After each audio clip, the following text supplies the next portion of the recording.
எல்லாருக்கும் வணக்கங்க. நம்ம தளபதியை பார்த்து ஒரு தொகுதியோட வேட்பாளர் அறிவிக்க முடியாது, 5 கோடி கேட்குறாரு 10 கோடி கேட்குறாருன்னு சொன்னாங்க. பாருங்கள் எப்படி அறிவிச்சிருக்காரு சிங்கமாட்ட.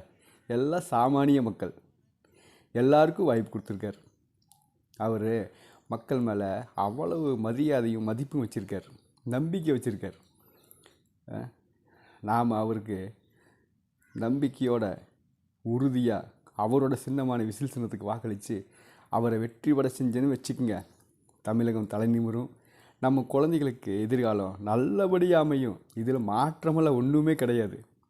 மக்களே புரிஞ்சுக்குங்க, நல்ல தலைவர் ஒருத்தரை நமக்கு கடவுள் பரிசாக கொடுத்துருக்காரு. அந்த பரிசை பத்திரமாக பாதுகாத்து நமக்காக அவரை வெற்றி பெற செய்வோம். இந்த தமிழகத்தை தலை சிறந்த மாநிலமாக மாற்றி நம்ம மேலே ஒவ்வொருத்தருக்கும் 1.5 லட்ச ரூபா கடன் இருக்குன்னு சொல்கிறாங்க, அதையும் அடைச்சிருவார். நீங்கள் வேணால் பாருங்கள், நம்ம தளபதி விஜய் ஜெயிக்கத்தான் போகிறாரு, நல்லாட்சி தரத்தான் போகிறாரு. நன்றி, வணக்கம்.